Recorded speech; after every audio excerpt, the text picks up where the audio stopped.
नमस्कार मित्रांनो, माझे नाव अश्विनी आहे आणि माझे वय 27 वर्ष आहे. मी दिसायला खूपच सुंदर आहे. गोरी गोरी पान, लांब सडक केस, घारे डोळे. मी एका सरकारी वीज वितरण विभागात काम करत होते. राहण्यासाठी मला सरकारकडूनच एक घर मिळाले होते. मी इथे एकटीच राहत होते. मला विभागाकडून जे घर मिळाले होते ते खूप मोठे होते. त्यामध्ये 3 बेडरूम आणि 1 किचन होते. एका बेडरूममध्ये मी झोपत होते आणि बाकीचे 2 बेडरूम बंदच ठेवत होते. मी अजूनपर्यंत लग्न केले नव्हते. माझे लग्न करण्याचे योग्य वय कधीच निघून गेले होते. एके दिवशी माझ्या विभागाच्या काही कामानिमित्ताने मी कोल्हापूरला आले. कोल्हापूरमध्येच माझे लहानपण गेले होते. माझे शिक्षण कोल्हापूरमध्ये झाले होते. इथेच आमच्या विभागाची एक मीटिंग होती. त्यामुळे आम्हाला इथे बोलवले होते. आज पहिल्यांदा मी माझ्या मॅनेजरला पाहणार होते. जेव्हा आम्ही मीटिंगसाठी येऊन बसलो तेव्हाच अचानक समोर एक मुलगा आला. तो दिसायला खूप हट्टाकट्टा आणि हँडसम होता. त्याचा चेहरा पाहून असे वाटत होते की याला नक्की कुठेतरी पाहिले आहे. तो आल्यावर सगळे उठून उभा राहिले. तेव्हाच मला समजले की हा नक्कीच मॅनेजर असणार. म्हणून मी पण उठून उभा राहिले. जेव्हा त्याची नजर माझ्याकडे गेली तेव्हा तो मला काही क्षण पाहतच बसला. त्यानंतर त्याने माझ्याकडे पाहून स्मितहास्य केले आणि नंतर आमची मीटिंग चालू झाली. कामाच्या काही गोष्टी आणि काही नियोजन झाल्या. मीटिंग संपली आणि सगळे चहा नाश्ता घेण्यासाठी बाहेर निघाले. तेव्हाच तो मॅनेजर माझ्याजवळ आला आणि मला म्हणाला, हाय, मला ओळखलीस का? माझ्या एवढे लक्षात आले नाही म्हणून मी त्याला म्हणाले, सॉरी, पण मी तुम्हाला नाही ओळखले. तेव्हाच तो म्हणाला, अगं अश्विनी, आपण दोघे शाळेत सोबतच होतो. मी एकदम चकित होऊन त्याला म्हणाले, सॉरी, पण माझ्या एवढे लक्षात येत नाही आणि शाळेतल्या गोष्टी तर अजिबात माझ्या लक्षात येत नाहीत. त्या गोष्टींना खूप वर्ष निघून गेली ना. तेव्हाच तो म्हणाला, अश्विनी, मी सुनील आहे, आठवले का तुला? तेव्हाच मला सुनील हे नाव ऐकल्यासारखे वाटले. शाळेत एक मुलगा होता जो खूप मस्ती करत होता, टवाळखोर होता. तो हाच मुलगा तर नाही ना? मी त्याच्याकडे पाहिले. त्याचा चेहरा पाहून मला थोडं थोडं आठवले. तेव्हाच तो शाळेतले अजून काही मित्रमैत्रिणींची नावे घेऊन जी काही शाळेतल्या आठवणी होत्या ते तो सांगू लागला. जसे जसे तो शाळेतल्या आठवणी सांगत होता तसे मला हे जाणवले की मी माझ्या लहानपणाच्या शाळेच्या जगात हरवले आहे. बोलता बोलता मी सुनील सोबत कशी मिक्स झाले ते मला समजलेच नाही. आम्ही दोघेही शाळेतल्या गोष्टी आठवून हसू लागलो. त्यानंतर तो मला म्हणाला, कॉफी घेणार का? मी म्हणाले, हो चालेल ना. आम्ही दोघेही कॉफी कॅफेमध्ये आलो. बोलता बोलता तो एकदम शांत होऊन हिम्मत करत म्हणाला, अश्विनी, अजूनपर्यंत मी तुला विसरलो नाही. मी तुझा सायलेंट लव्हर आहे. मी अजूनही तुझ्यावर खूप प्रेम करतो. त्याने डायरेक्ट माझ्या तोंडावर बोलून टाकले. त्याचे हे बोलणं ऐकून मी आश्चर्य होऊन त्याला म्हणाले, हे काय बकवास करत आहेस तू? मी एकदम मोठ्याने ओरडले, सुनील, तू वेडा झाला आहेस का? तेव्हाच तो म्हणाला, तू वेडा म्हण नाही तर काही पण म्हण, पण त्यावेळेस मी माझ्या प्रेमाबद्दल तुला सांगू शकलो नाही. पण आज मला ही संधी मिळाली आहे आणि ही संधी मला घालवायची नाही. आणि तो गुडघ्यावर बसून सगळ्यांसमोर मला आय लव्ह यू अश्विनी, तू आधी पण सुंदर होतेस आणि आता पण खूपच जास्त सुंदर झाली आहेस, असे म्हणून प्रपोज केला. मला खूप राग आला. मी लगेच तिथून उठले आणि त्याला काही न बोलता माझ्या गाडीमध्ये माझी पर्स टाकून घराकडे निघून आले. त्याने आय लव्ह यू बोललेले हे शब्द माझ्या डोक्यातून जातच नव्हते.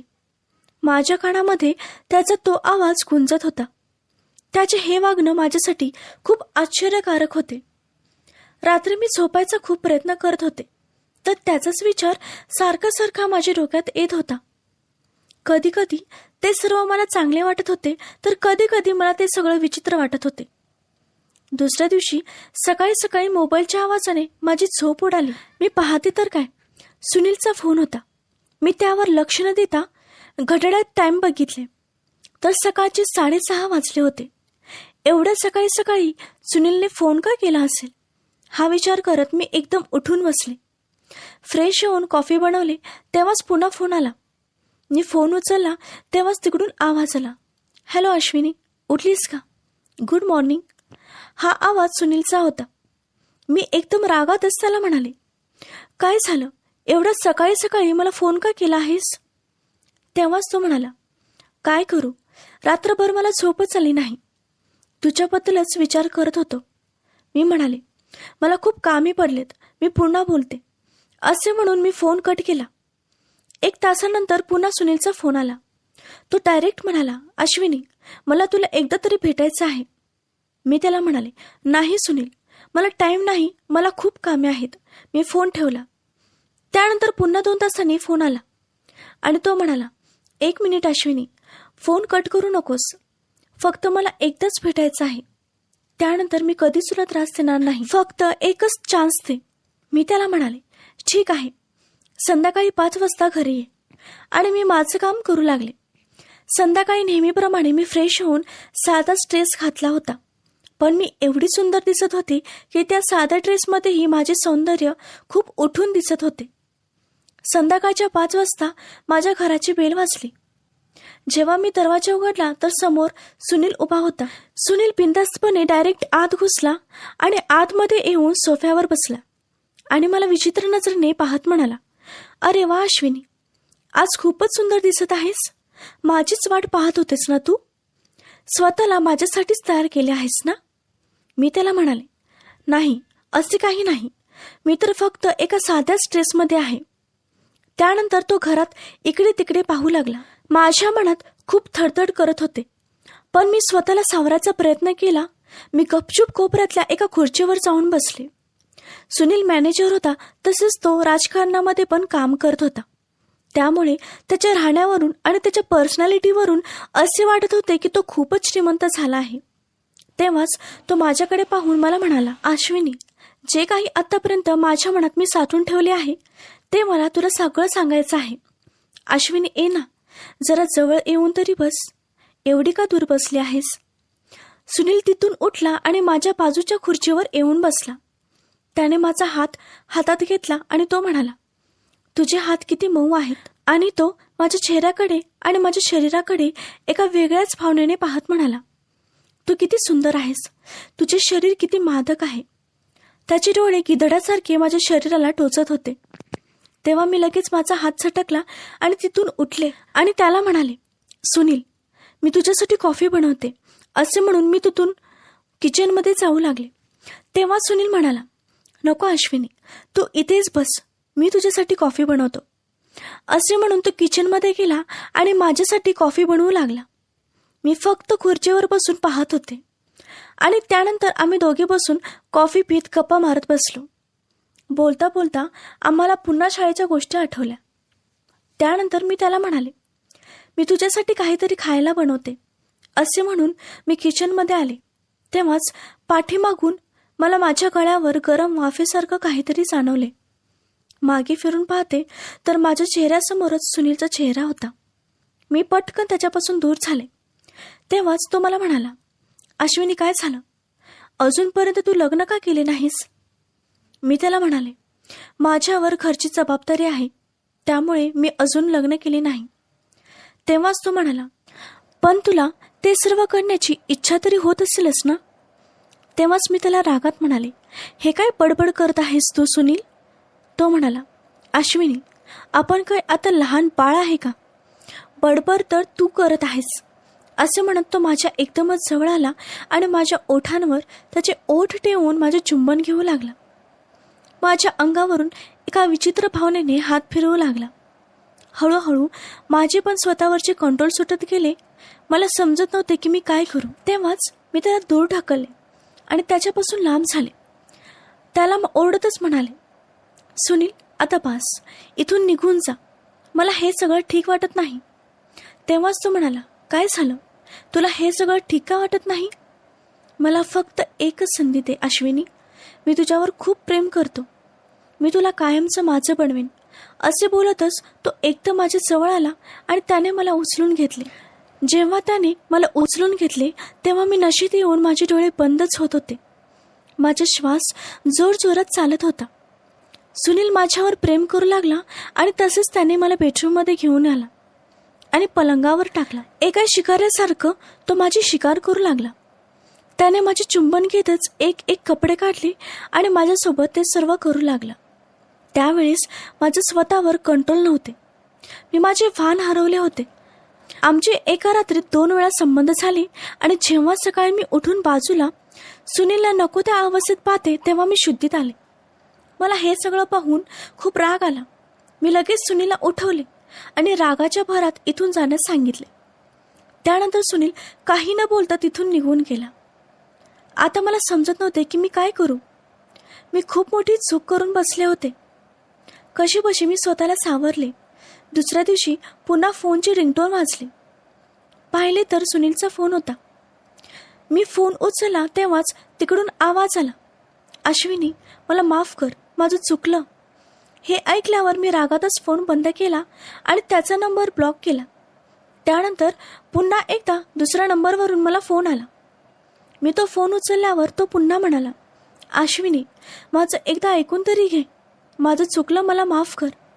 शेवटी मी लहानपणापासून तुझ्यावर प्रेम करतो. मी खूप घाबरले होते. मला आता त्याचा खूप राग येत होता. हळूहळू काही दिवस, काही महिने असेच निघून गेले. मी माझ्या कामांमध्ये एवढी व्यस्त राहिले होते की त्या रात्री झालेल्या त्या गोष्टीबद्दल मला थोडीही आठवण येत नव्हती. जराही त्या रात्रीबद्दल आठवण आली की ती एक खराब वेळ होती असे समजून मी पुन्हा दुर्लक्ष करत होते. पण काही दिवसानंतर अचानक माझ्या मोबाईलवर एक फोन आला. तेव्हा मी आवाज ऐकला तर तो सुनीलचा आवाज होता. तो म्हणाला, ऐक अश्विनी, माझा फोन कट करू नकोस आणि ब्लॉक पण करू नकोस. मी तुझ्याशिवाय 1 मिनिट पण नाही राहू शकत. तू मला सांग, तू कुठे आहेस? मला तुला भेटायचं आहे. मी इथे मरत आहे, मला वाचवायला ये. मी त्याला म्हणाले, हे काय सुनील, तुला वेळ लागला आहे का? मला तुझ्याशी बोलायचं नाही ना भेटायचं आहे. तो म्हणाला, अश्विनी एकदा येऊन तरी बघ, तुझ्याशिवाय माझी काय अवस्था झाली आहे ते. पाण्याशिवाय जसा मासा तडपतो तसा मी तुझ्याशिवाय इथे तडपत आहे. त्याच्या बोलण्यावरून तर मला असे वाटत होते की खरंच त्याची अवस्था जरा नाजूक झाली आहे. म्हणून मी त्याला विचारले, ठीक आहे, मी तुला एकदा भेटायला येते. म्हणून त्याचा पत्ता घेतला. संध्याकाळी मी त्या पत्त्यानुसार त्याच्या घरी पोहोचले. घर पाहते तर खूप मोठं एखादं राजवाड्यासारखं. घरामध्ये नोकर-चाकर होते. जेव्हा मी घरात गेले तेव्हा एक सुंदर 48 वर्षाची बाई माझ्या समोर आली आणि मला विचारले, तू अश्विनी आहेस का? मी आश्चर्य होऊन म्हणाले, हो. ती म्हणाली, बरं झालं तू आलीस. सुनील तुझ्या आठवणीत खूप वेडा झाला आहे. मी तुझ्याकडे येणारच होते. आणि तिने माझा हात धरून सुनीलच्या बेडरूममध्ये मला घेऊन गेली. पाहते तर सुनीलची अवस्था खूपच बेकार झाली होती. कुठे तो हट्टाकट्टा मुलगा आता पूर्ण हाडाचा सापळा झाला होता. ना जेवत होता ना खातपीत होता. फक्त माझं नाव घेत बेडवर पडला होता. तेव्हा मला माझी चूक लक्षात आली. प्रेम करणाऱ्या मुलाला मी कधीच किंमत दिली नव्हते. त्याची ती अवस्था पाहून मला समजून आले की खरंच तो माझ्यावर खूप प्रेम करतो. तिथेच मी त्याला मिठी मारून रडू लागले, सुनील मला माफ कर, माझ्यामुळे तुझी ही सगळी अवस्था झाली आहे. मी आलेला पाहून तो एकदम खुश झाला. आम्ही दोघं एकमेकांच्या मिठीत रडत होतो. काही दिवस मी सुनीलपाशीच राहून माझ्या हाताने त्याला जेवण भरवत होते आणि त्याची काळजी घेत होते. काही महिन्यांनी सुनीलची तब्येत ठीक झाली आणि आम्ही दोघांनी लग्न केले. त्यानंतर आम्ही दोघे खुशी खुशी राहू लागलो. मित्रांनो, कथा कशी वाटली कमेंटमध्ये नक्कीच सांगा. कथेला जास्तीत जास्त लाईक करा, शेअर करा आणि चॅनलला सबस्क्राईब करा. धन्यवाद.